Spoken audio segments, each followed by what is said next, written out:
G'day, how are you, campers? And welcome back to another Thursday Night Live around the Campfire project.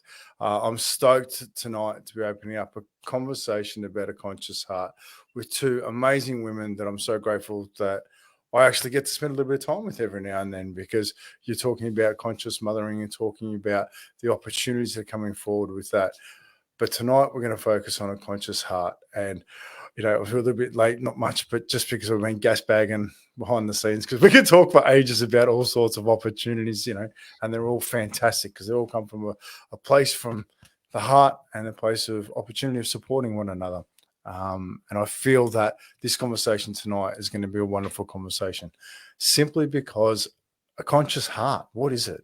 What is a conscious heart? How can we live with a conscious heart? What are the things we need to do?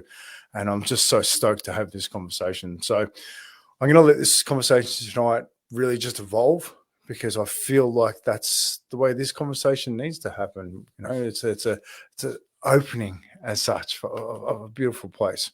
So tonight we've got two amazing people that I'm just really grateful for. Caroline Murphy-Bennis coming in from Ireland. How are you, mate? Great. Really wonderful. Lovely to be here. Thanks for the invitation. Thank you for being here. Like, I love your energy and what you put out, and working with Lisa, I think that's fantastic as well. So thank you very much for gifting us your time tonight. Oh, you're very welcome. Beautiful. Lisa, Jayne, how are you? Sensational, Scott. Sensational, and really happy to be here. Yeah, you're glowing. The smile's huge. I love it. That's awesome. So it's excited. Excited. Well, let's be honest. Most of these conversations are pretty good. Like, I haven't had one that I haven't been able to walk away with a big smile and feel like I personally have grown through that. And I think tonight's going to be another conversation like that. So thank you both for joining us. Let's jump right in. What is a conscious heart, Lisa? I think that we are evolving as a species. This is something that I've become very aware of. And just probably from my own journey, having a lot of head information, living a life fairly unconsciously, just doing those things that sort of to do, not that you have to do them, but you just end up doing them, you get married, then you get a house and you get a puppy and then you have a kid. And it sort of seems like there's this usual sort of movement without much questioning. And there wasn't a lot of feeling in that either. Like, I was doing things without really engaged in the feeling experience of it and questioning, how do I really feel about this? How do I really want to get married right now? Or am I getting married because there's a part of me that's scared of being alone and I'm being driven by that unconscious need? And I wasn't aware enough to actually stop and think about how I was feeling. And I think what's happened as a result for me anyway is like that created a whole lot of choices and an environment that I lived in that really was a lot to do with a thinking process, not really a feeling process.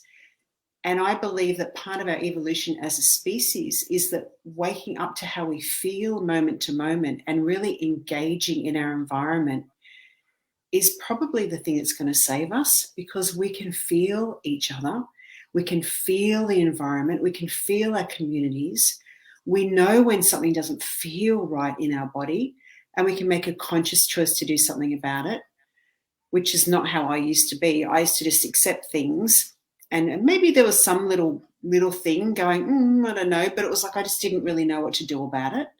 But now it's like I'm waking up, and all of that, I believe, has a lot to do with the heart becoming more active in my life, because I'm more capable of being vulnerable. I'm allowing this deeper intelligence to guide me rather than be guided by what I think I should do in every moment, and the to-do list and the trying to fix things. But now there's a deeper intelligence or a deeper wisdom starting to guide my actions. And so it's very connected, really. It's a much more expanded way of being. And I really do feel that this is maybe the solution for our evolution as a species if we really want to start getting well. That's a lot to take on, right? I was thinking, how can I break this? But I think that's going to be the beauty of this conversation, because it's going to be an opportunity to explore, grow, and then, challenge a few things. Because a conscious heart, you're saying that we're learning to feel. What an opportunity that is. Can you explain that a little bit further? Well, Carolyn and I have been on this journey. I think we're just consciousness nerds, actually. We've often referred to ourselves as that. The more we feel, the more we feel. And the more we feel, the more we realize is stored in our body. And as we acknowledge it and bring our awareness to it and release it, it's almost like there's a lot more flow in our lives. Like we can actually see how it's impacting our capacity to be feeling amazing, but also more aware of what needs to happen next. Right? Would you say that, Carolyn? Yeah, well, just to kind of, I suppose, how would I see, a conscious heart is kind of like living from an interconnected heart, like, I suppose it's a change from, I suppose, it's like the seed that I always talk about, we all have this little seed that's inside of us. And we could see that as like maybe being like the ego as such. And, in that state, we're insulated in this sense, kind of singular sense of ourselves.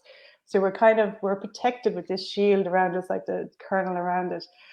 But there is always, so we were kind of always about ourselves. We're thinking about ourselves all the time. We're insulated, always thinking about I all the time, and everything that I want and things like that, And I suppose that works really well for a certain amount of time. And then we gradually realize that, there's a pressure building inside that little kernel as such. And then something happens in life then that this kernel breaks open. So it can happen like with a traumatic event, or it can happen naturally. It can happen, and it's sometimes, it could be like a mental health issue or a health issue, or like, Scott, I think you had like a crisis that happened, like an accident or whatever.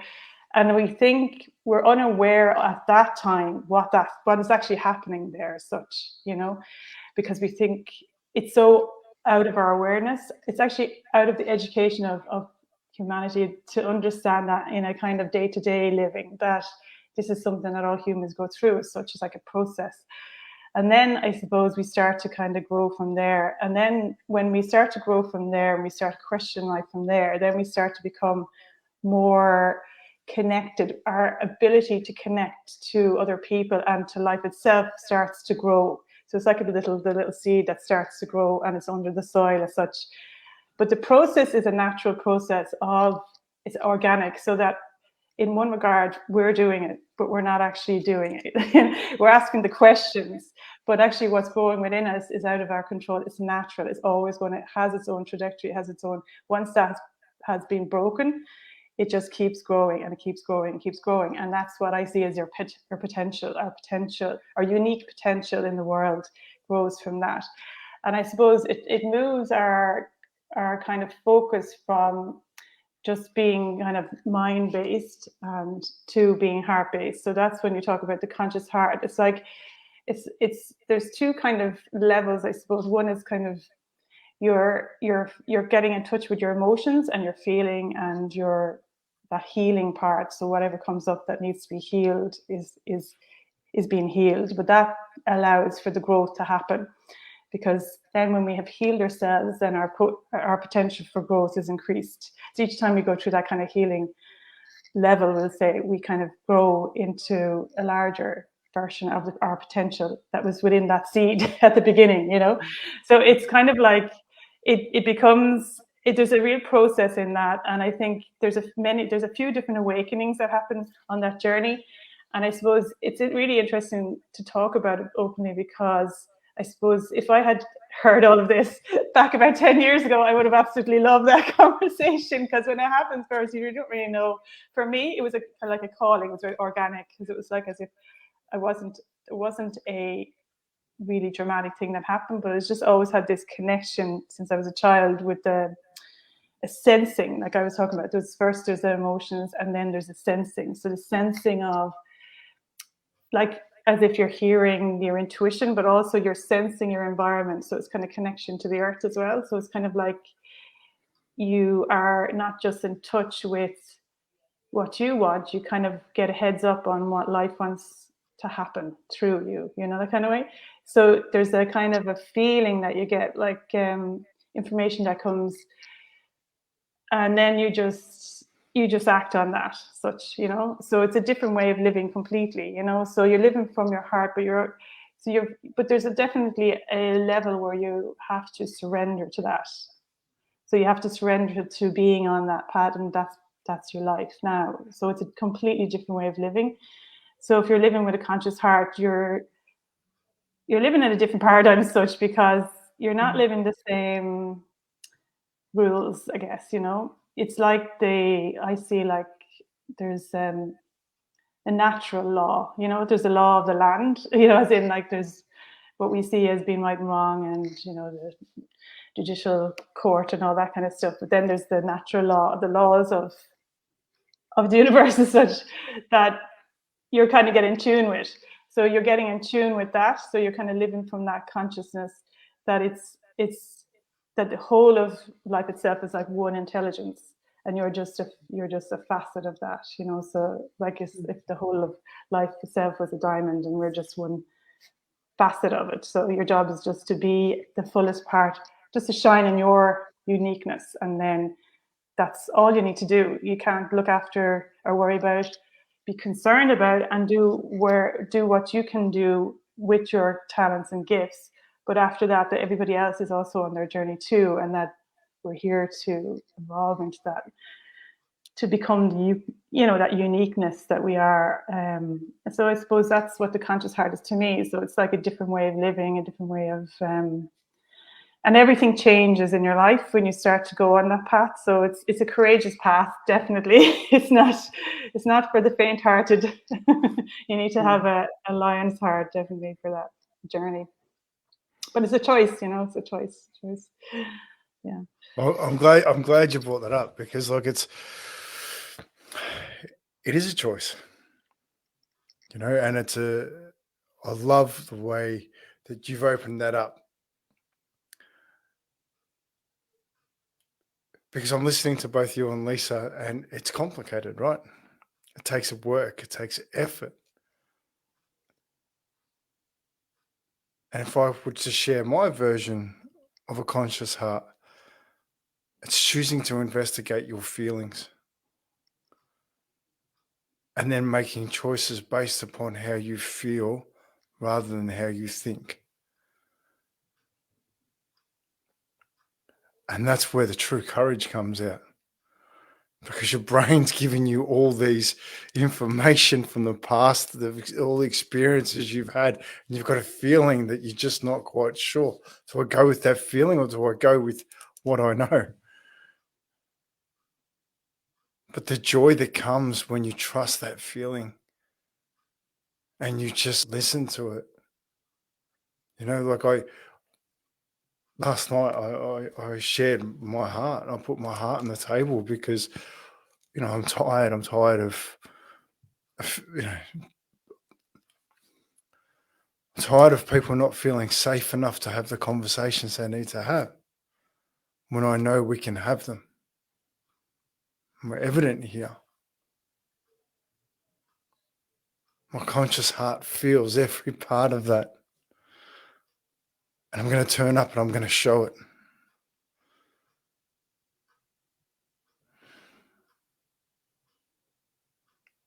And it's hard to trust that. It's hard to trust that feeling, that, you know, making choices because I place value on being a father, because I want to be there to pick him up every day. It's the best part of my day, where we sit and we talk about everything. He turns off the radio because he wants to have a conversation with me. He wants to tell me how he's feeling. I get to have a taste of his world because he shares how he's feeling.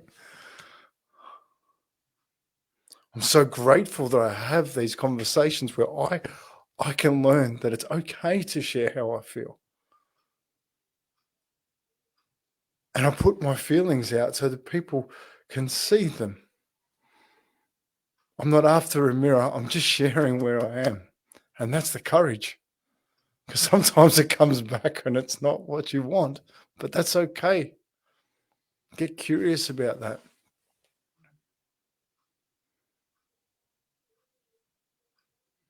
It's a beautiful place coming from the heart. And I do agree that it is a fairly new. Well, actually, I'm going to retract myself a little bit there, because I've been listening to a bit of John Lennon lately, and people like that chose to come from their heart, and there was a lot of fear around that.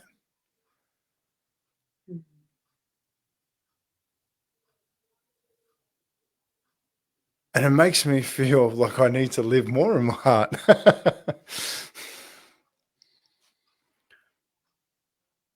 What are your thoughts around that, Caroline? Yeah, it's interesting you said that, actually, because it's like when you start to get in touch with yourself, I think you start to see life a little bit differently than the way you've looked at it before. So there are like characters you'll see throughout history, even like you say, oh my God, they did this, they did that, and then you kind of say to yourself, wow, like the impact that they have had on society, like, it's like as if they were so brave to be in their truth and to sing it to the world, if it was John Lennon or whatever, all those messages of truth that just are so vital, and it just kept humanity nearly with that in their consciousness. Without that, we'd be in complete darkness. That's the only hope, is to keep that shining that light, people who choose to shine that light, because it's the only thing that it's like, they're like, I suppose, lighthouses or something, throughout time, that they just, somebody, I suppose, when you've gone through something and then you connect then, and you can kind of understand their journey. And I love going into, like, even Bob Marley, it's the same. If you go back into lots of different people's lives, you can see the trajectory of their life and how you've had that kind of awakening in themselves, and then it just comes out, and it's just, once it starts to come out, there's nothing that stops it, kind of way. But it's amazing how, when you think of the impact of people like that across culture, like, has made a huge difference. And kind of, there's like, as if sometimes I always find when the dark rises, then the light rises to meet it, kind of thing. It's like as if there's something, certain people rise up in something deep inside that just gets awake. It's like as if they've been ready. They've been waiting, they've been kind of dormant, and all of a sudden something clicks, and then like something opens, and it's time for them to rise, and it gets activated, I think, by the unconscious in culture. You see that across these kind of characters, across time. It's always activated by the darkness of culture, that they see this needs to change, and I'm going to do something about it, kind of thing. What I can in my power, limited power, yeah. So it's really interesting, to see that it creates amazing kind of hope, I think. It has a massive effect and inspires so many millions of people, and like, he's still inspiring people today. And sometimes these people come and it's like they're way ahead of their time nearly, so if you look back and go, wow, in that frame, even in his time, things were so much more unconscious than they are now, and he still came with that message, way back, yeah. But they're ahead of them time. Yeah. I think. Yeah, I was just going to say, I think that's true. I feel that it's almost like we've had these rare individuals that have stood out, and they've sort of shone the light. But I really feel that we're coming to a time in our evolution that it's like every single one of us has to reclaim our power now. It's not about getting spiritual. It's not about any of that stuff. All that stuff is helpful. But now I believe it's about embodying, like bringing into the body the consciousness of the heart. And I think this is, like we've talked about, Caroline, how it's almost like you have a few awakenings. like you hear a lot about people's spiritual awakening, where all of a sudden they get woken up and they go, wow, why am I in this corporate job? I'm not feeling fulfilled. And so they've like had this awakening, but then it's like there's a process then to embody that, the new state of being. And that process is the emotional awakening. And it's the emotional awakening that raises the heart consciousness and activates the heart consciousness. And in that process, every single one of us become the lights that can heal this world. I feel like it's no longer a time for us to go, yeah, let's just put that person up there. I don't think we have that much time on this planet. I think it's like we have to actually reclaim our true power. And that is by activating our heart consciousness, every single one of us in our everyday life. When we've got family pressures, when we've got to clean the house, when we've got a partner that's, whatever's happening, it's like now, here, in the situation we are, it's time for our heart consciousness to rise.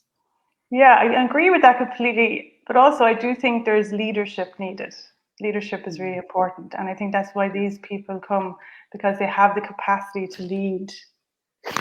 A lot of people are going to wake up, but not going to have the capacity and the capability in their skills and their talents and their intellect and everything to be able to be skillful leaders, So I think that's the difference. Like, definitely is a time that everybody is, like we can see with the mental health, to me, like the mental health crisis is all part of awakening. It's all a part of the shedding. It's all a part of a kind of the pressure, like in the kernel, like that pressure, the heat. It's like when you're making popcorn. I always say to Lisa, it's like when you're making popcorn, you put on the pan and then you put the oil in and you start to, like we always do at movie night, and it's just, it gets hot, and then you put the kernels in and you put the lid on, and you wait and you wait and you wait and it gets hotter and hotter and hotter and hotter and hotter.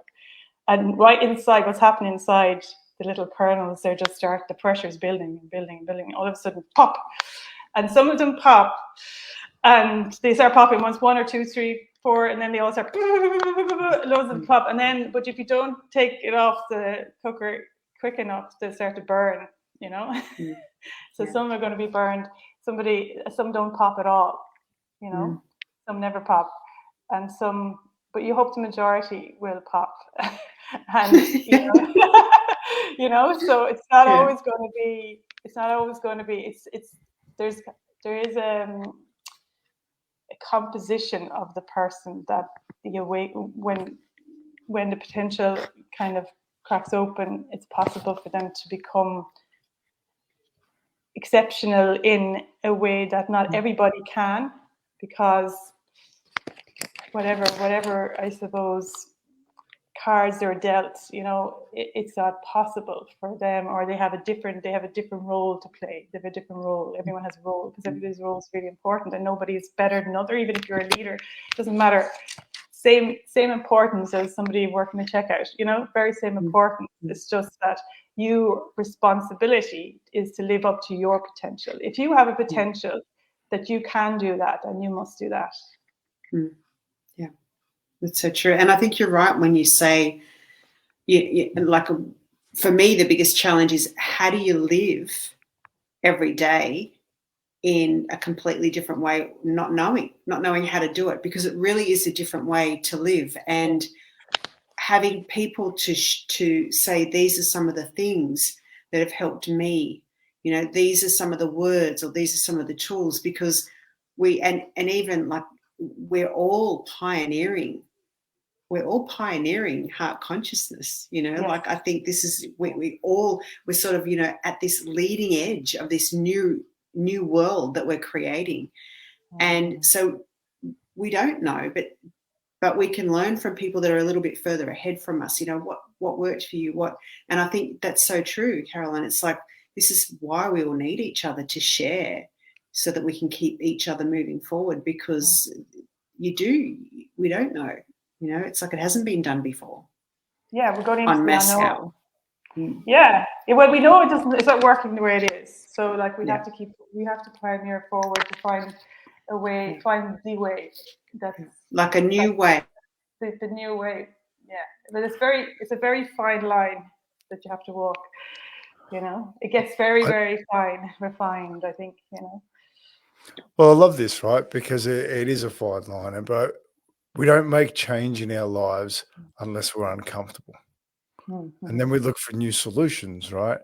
Where we are today is because of the way in which, you know, as a species we've evolved. And if you look at how much we've evolved, it's phenomenal, you know, especially in the last decade. Like, wow, you know, the interconnectedness through opportunities like Facebook, you know, all these social media opportunities. I think they're fantastic. I think they gift us the biggest opportunity we're ever going to get to connect far beyond our local communities. But like anything, we have to learn to use it. We have to learn how to make it stronger for our own needs. But we have to choose that. Have to make a conscious choice on how we do things. I want to break down the word conscious because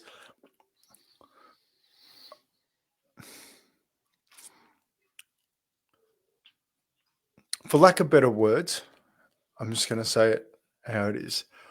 The word spiritual means many things for many different people, but I find with most things there's a and I do say this with lack of better words, like an arrogance to it. You know, that I'm an awake person. I'm this. I'm that. You know, and I find I struggle with that around the word of consciousness, because consciousness for me is just the opportunity to understand something better and taking a choice, making a choice to evolve a situation beyond its current paradigm so that I can grow. You know, and at the moment, I'm seeing politics in Australia. We've got an election this weekend, and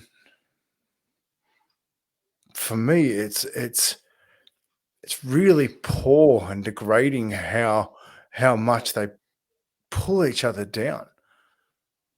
You know, that's our leadership group bullying and picking on each other, because it's so much easier to bring somebody down than it is to build them up. Making a conscious choice about your actions is making a choice to support people and have them thrive. Coming from a heart consciousness means you care about the result that they have for themselves and you want them to be the best version. So can we break down consciousness? Because I feel like that's a word we really should open up.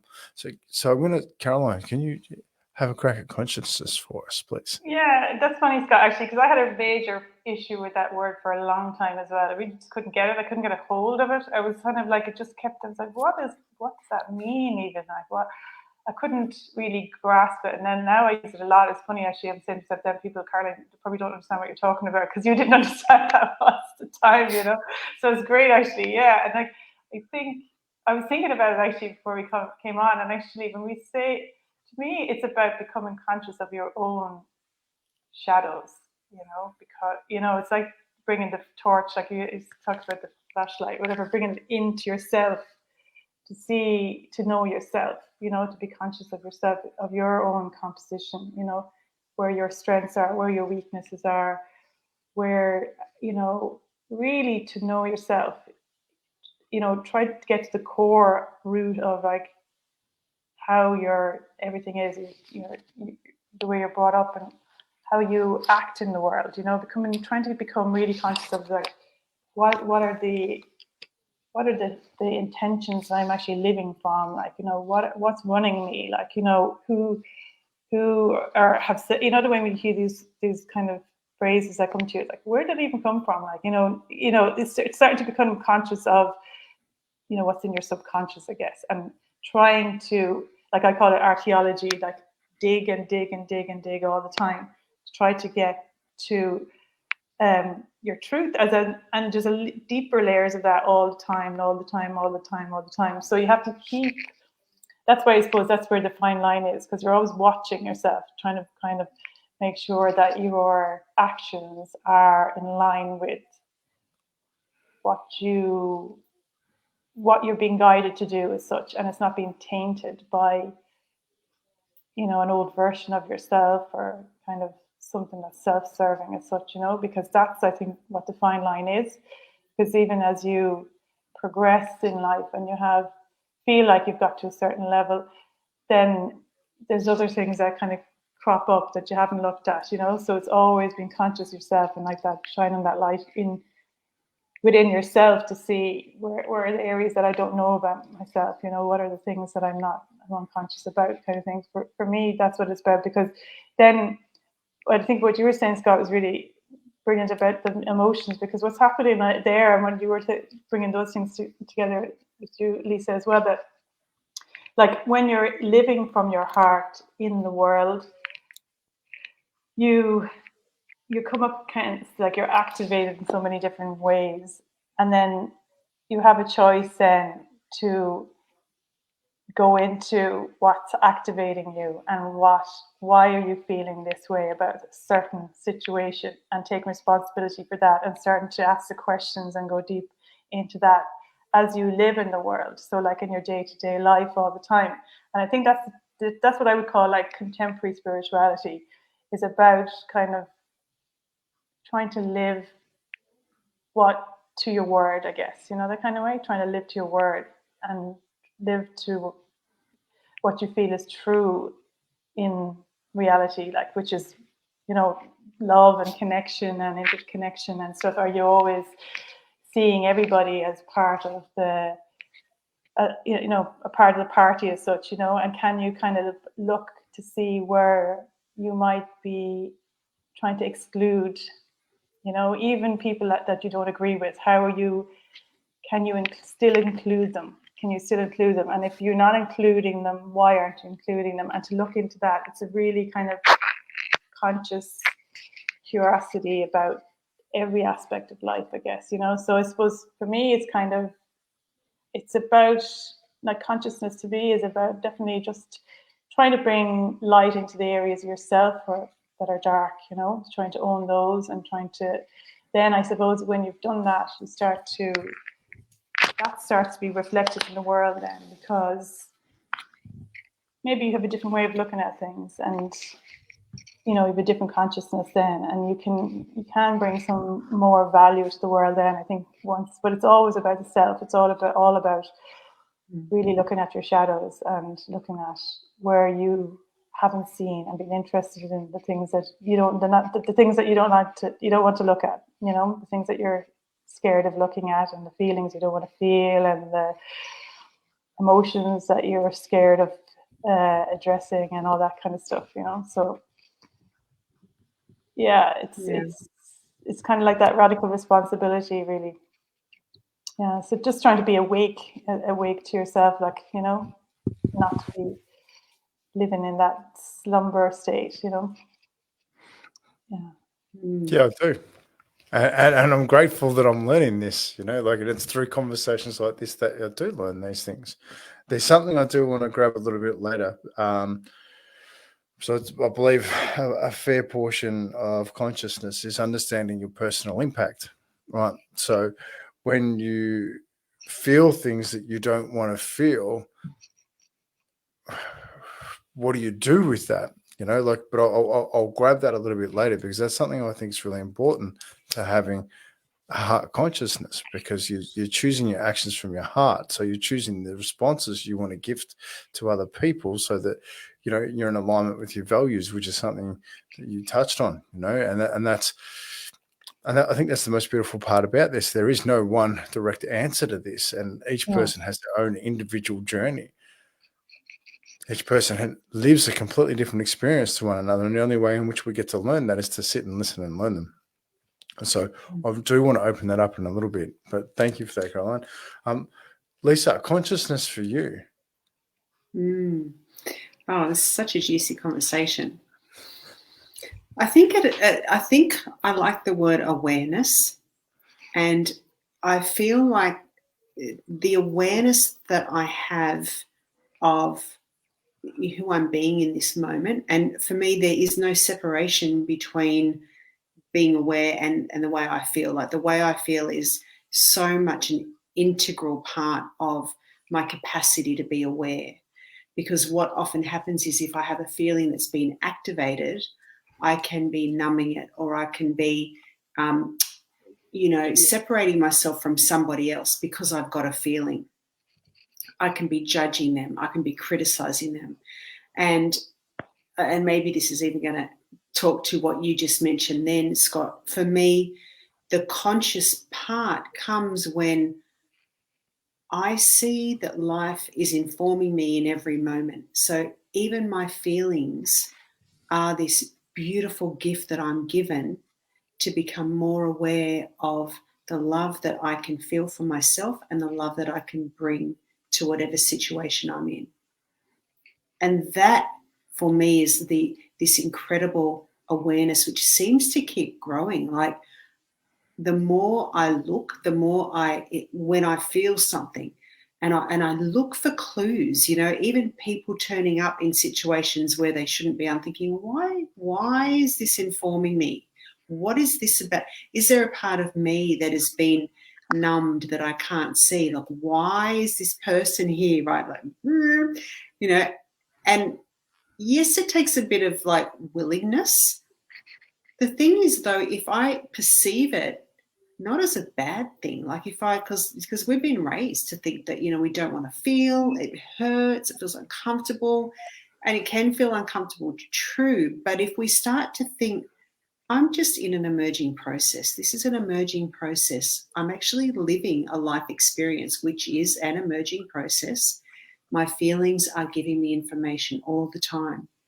And what a gift, and that, for me, that is living consciously when I allow my feelings to come up with awareness, and I don't fight them or resist them. I allow them to be there.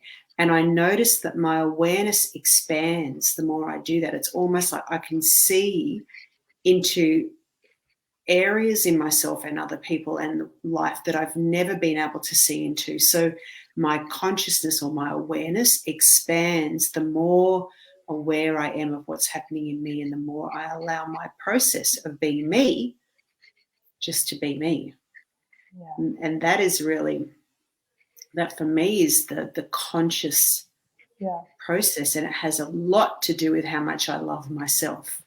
Yeah, I love that. Sorry, Lisa, I just have to say, actually, there's something that I feel like really miraculous, really, like it's amazing that when you start to do that work, like if you think of the heart like as a diamond, and it's all these different facets, and some of them need to be polished up and shine, but it's so amazing when you do that, like how your perception changes, because like the eyes to me like are the window of the heart nearly, because when you see like how you do that work yourself, then when you see the world, the perception of the world actually changes.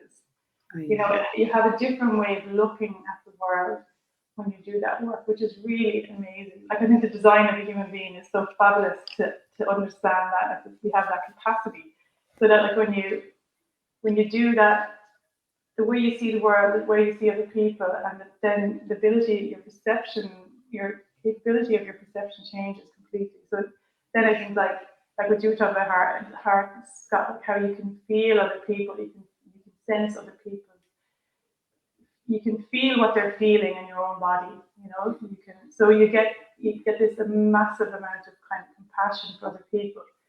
So that's when the kind of genius of life kind of kicks in, because then if you can feel their pain as your own, then you can't do anything but want to help them, So it's not like something it's not like the other, what we talk about religion or spirituality before, like as in you have to do this and these are rules. No, it's actually once you kind of uncover, or you need to, when you really get access to that kind of sacred heart, then you start to be connected automatically to the person and know that you are one with them as such, because you're the same being as such.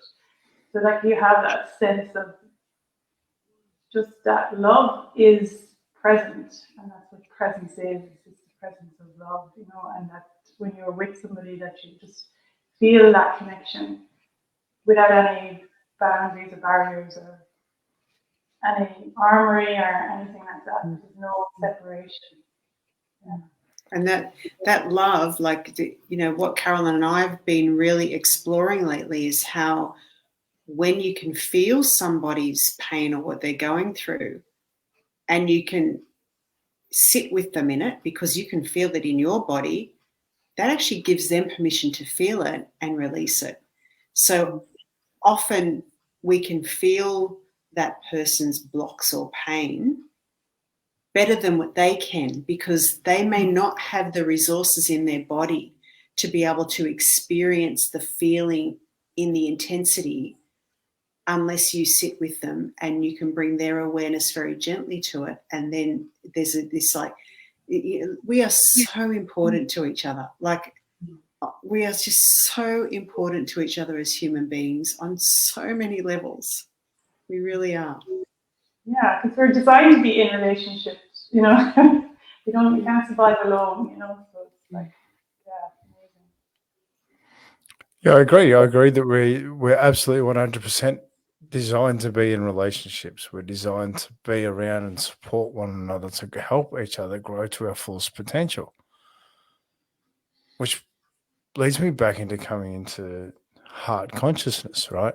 Because last night I had some beautiful words put upon me by Shorty, you know, and I had to sit there and listened. And sometimes it's hard to own that. Sometimes it's hard to, is this really how he sees me? Is that how I project myself? But I know he loves me. I know he cares about me. I know he supports me.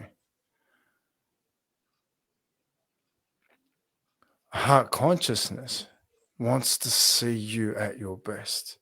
Heart consciousness wants to see you grow. Heart consciousness is just about support and just, like, I dream of a world in which we choose to support and accept and understand, because we get to grow into our fullest potential. I feel that we are learning this. I feel this, the collaborations that are going on around the world. You two are at the forefront. You're collaborating in Ireland and Australia, helping mothers in their heart consciousness. You know, and one of the big things for me that I sat with when I decided to communicate again with my father and try to open up that relationship was knowing that in my hands I held the keys to his heart. The only thing that would kill me is if Oscar never spoke to me. That's the only thing that would kill me, completely and utterly. That would kill me. It'd kill my soul. It'd kill my spirit, my human spirit. So I wondered if it was the same for him. So it took me time. It took me practice to be able to sit there in that. I had to work on myself and own my story so that I could come from a place of consciousness, awareness of the impact that I was having on that relationship, understanding that my pain was being played out in that relationship. But I had to be around people who could support me to see that, to see how that works. Through support, love, acceptance, their awareness, I was able to process that and choose to come from a heart space. And I'm really proud to say that I now have a relationship with my father. My son has a relationship with his grandfather. You know, he's still learning. They're still going to learn through it. But that heart consciousness, the choice, because of a feeling that I chose to respond to ensure that I don't carry the weight of that situation. And it now comes from love and joy. When I speak about my father now, there's no pain in that conversation. It's wonderful. So a heart consciousness. How do we open up our hearts? What do we do to open up our hearts? I've shared a little bit about me owning my story. What are your thoughts around this, Lisa? Well, it all has to do with feeling. I think it's really coming into our bodies and just feeling, because the reason that we feel disconnected from people is often because we're in our head and we have a feeling and we jump into our head to try to analyze it or fix it. And actually, like, I don't know if I said this to you today, Carolyn, but I had this thought. We talk about how we resist, deny, suppress our feelings and emotions because that's just what we're taught to do, and it's painful and we don't know what to do with them. I actually think we don't suppress, deny, or resist them. I actually think we hold on to them because there's no space to feel them. We don't get given a space. We don't have people around us that can just allow us to be, we don't have an environment that allows us to, I feel anxious, or I feel. So I actually think that it's more that we hold this energy. And we keep holding it, and we've been holding it since we were a child. We hold, and we hold it, and so much energy is taken up holding the way we feel because we don't have the space to process it. And that holding creates barriers. It creates the armor that keeps our heart energy from being activated. So our heart does... It's interesting. What comes first, the chicken or the egg, right? So it's like the more I can feel, the more my heart starts to open and unfold, and the more I can feel, and the more my heart starts to open and unfold, and the more I can feel. And it isn't just a thing, like I remember hearing about, it's a long journey from your head to your heart, and we've all got to have an open heart, and, I want to be living in my heart, but it's not a concept. As we feel more, you actually feel your heart.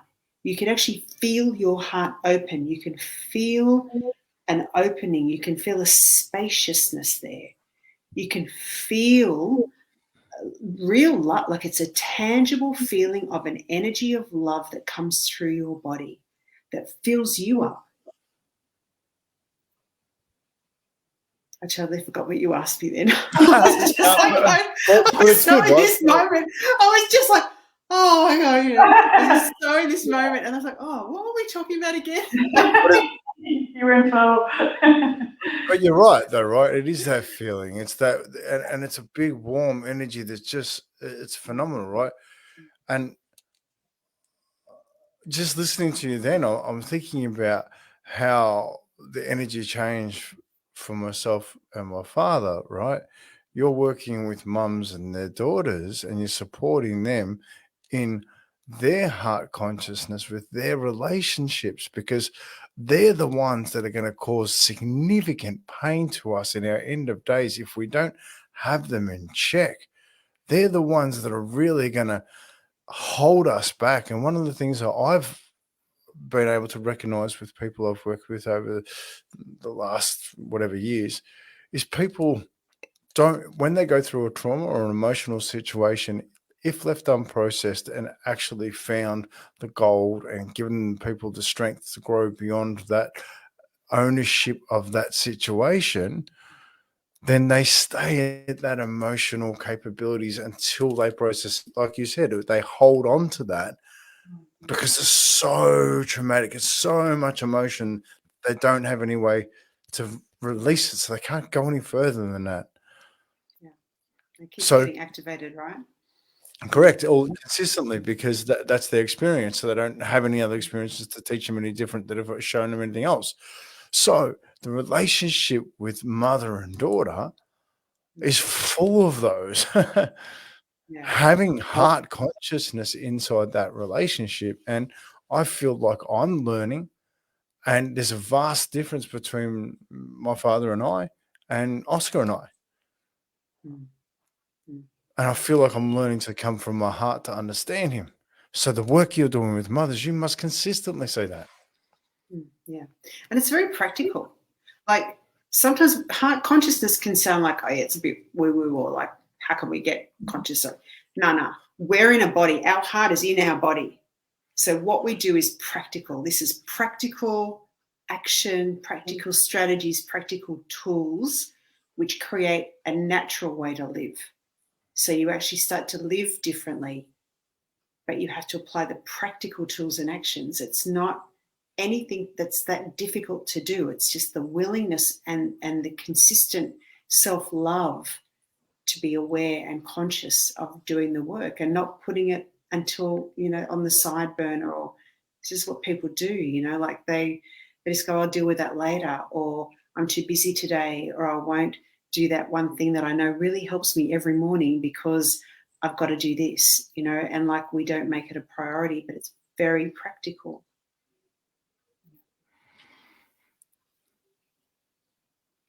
Yeah, I'm going to hold for a sec. Caroline.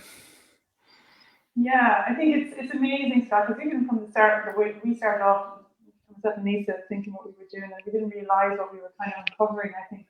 And like we were just saying, it's like as if we're deconstructing the female psyche, because we're having to do that with ourselves, and there's so many layers and layers of conditioning and barriers and things that we've had for so many decades, centuries, that I feel we're kind of uncovering, and there's so much work to be done, and that work is what's blocking the connection, with the daughter as well, kind of authentic connection. And it's so important, because you can see as well, like there's so many women that are feeling disillusioned with life, feeling kind of lost, feeling, that they don't fit into their own lives and things like that, and they don't understand why. They have no awareness of what's kind of happening to them. And I think community and creating, like what you said about, for me, it's like as if they need the nursery. When you're the greenhouse, like you have the little plants and you have the little seeds and you put them into the pots and you put them in a nursery. But what's the conditions of a nursery? It's like it's protected. It's like a safe space. It's got a beautiful warm feeling in it. So it's got the temperature and the atmosphere for growth and for flourishing, to happen before they go into plant them out in the garden. You need to have a certain strength. So I think those places, like that you do well, creating places like that are really, really vitally important, because a lot of people that are, and like society saying, you're feeling anxious or you're feeling depressed, and then they put your medication. And I know that just helps a lot of people who have had, serious trauma or whatever. But I think the knowledge of, like, to me, that they're just starting to blossom, that if they can kind of be guided on that process, it makes a huge difference. And I think some of the kind of crisis that people can't go through is like, with their daughter, in teens, whatever, when they're starting to lose that connection and that loving connection that they've had when their kids were small. And then it's a huge activation for the mum when they're starting to grow up and lose the control that they had before. It's something that the mums need support with, I think, and then when they're supported, then they can show up in a conscious way, in a kind of present way with their daughter, with their son, whatever, in the family, in all relationships, so it's just a kind of a new education around emotional education, and also around awareness of, I suppose, kind of a connection to community, connection to a deeper sense of themselves. Like, it takes a few different aspects, but it takes time, because a lot of people, like, it's that trust, they've been very hurt, they've been very wounded, they haven't probably really realized the extent to which they're wounded until they stop and stand still and stop drinking wine every night, or stop going shopping and spending all the money on new clothes, or whatever they do, like, to try and, cover all that up. But when you, like, lay yourself naked and just say, like, how do I actually feel, it can be startling, and it's wonderful to have those, I think, the supportive spaces and people that can guide you along. It's vitally important, for men and women's groups.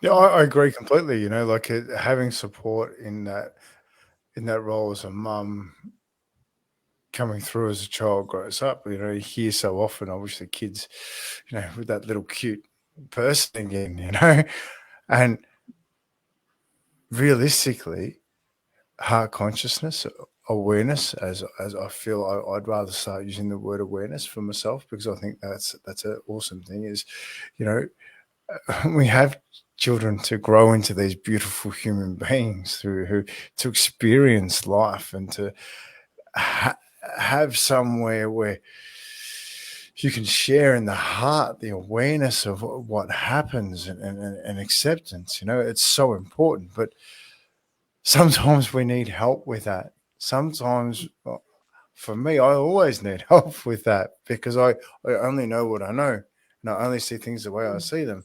And it's only when I have somebody else with a different experience who's seen life through a different set of eyes, does it give me the opportunity to see it another way, which gives me a better awareness, a better consciousness.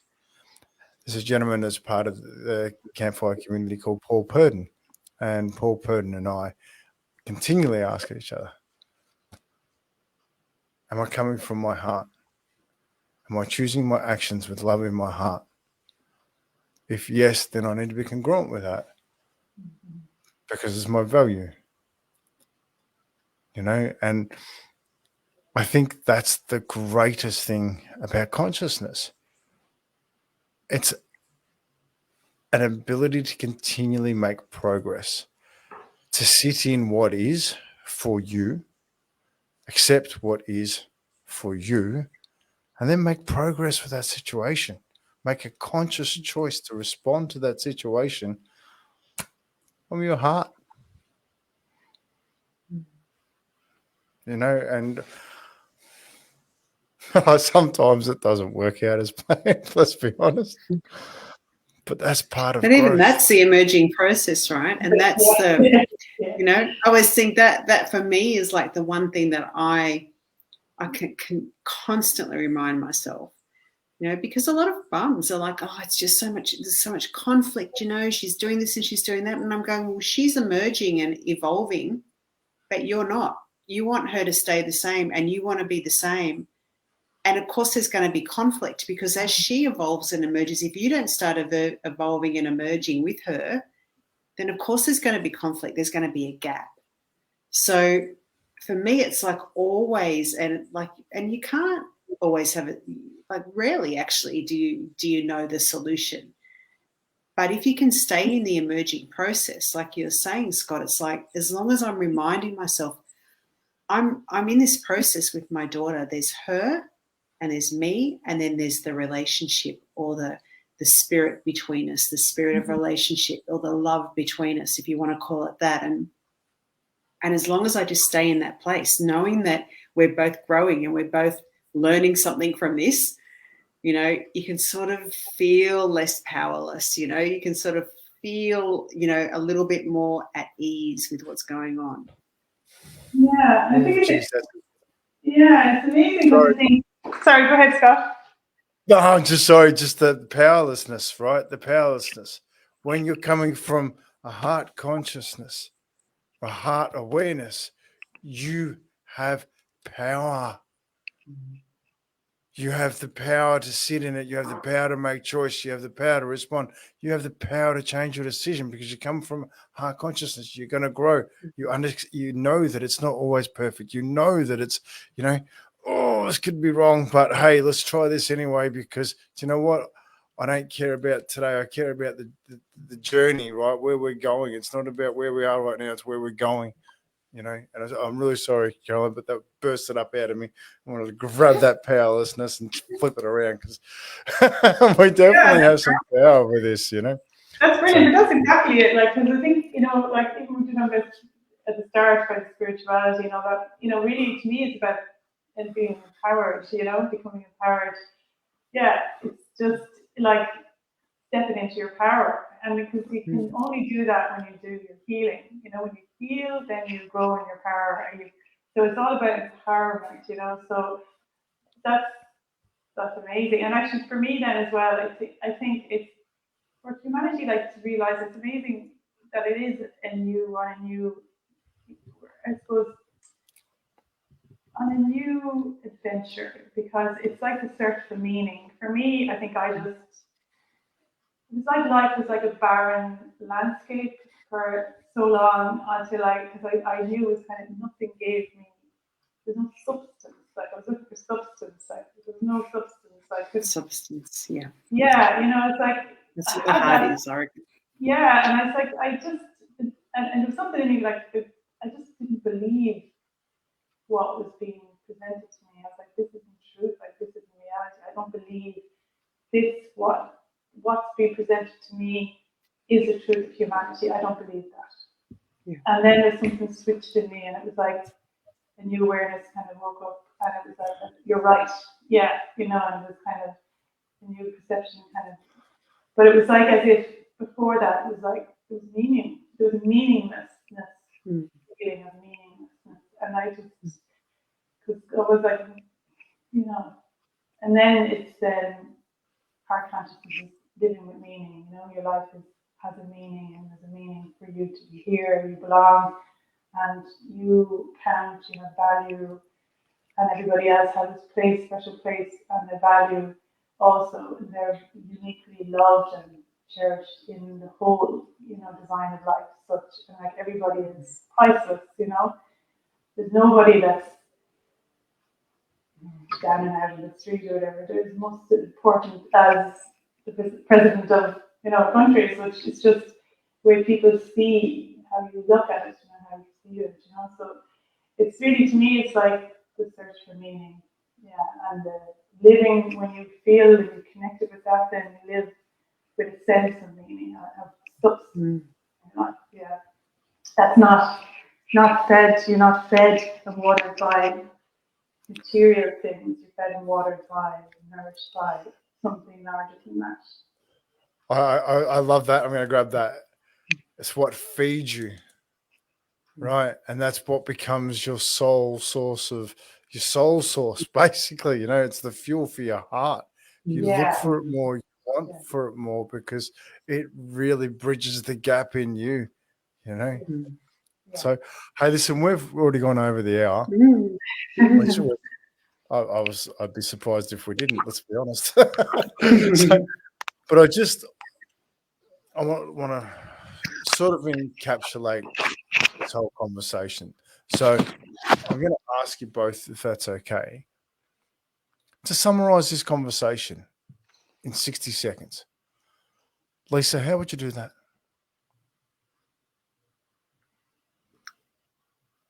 Love of yourself. Love yourself enough to feel. Love yourself enough to own who you are on this planet, and heal the wounds so that you can fully love everybody else.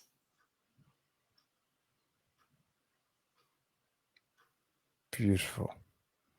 Thank you. Caroline. I would say try to be courageous enough to allow life to design your life for you, because it knows you far more than you know yourself.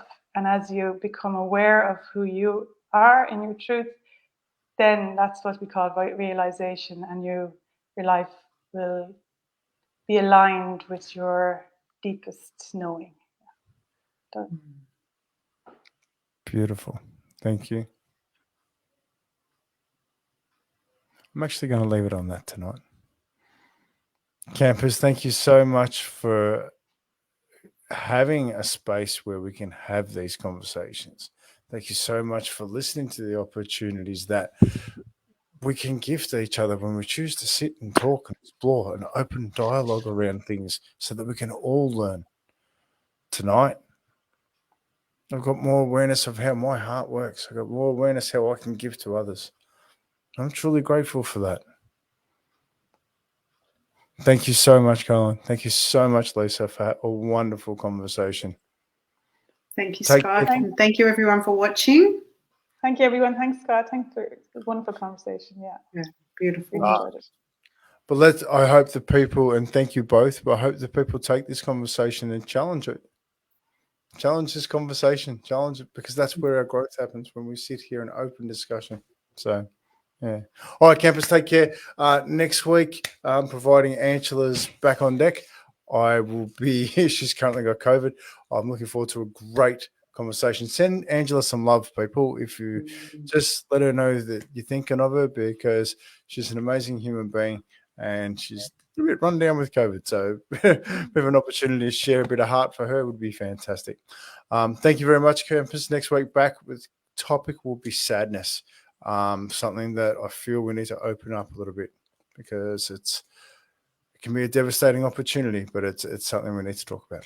So anyway, thank you so much, everyone. Take care, and we'll see you next week. All right, Thanks, ciao. everyone. Bye. Hey, where's that bloody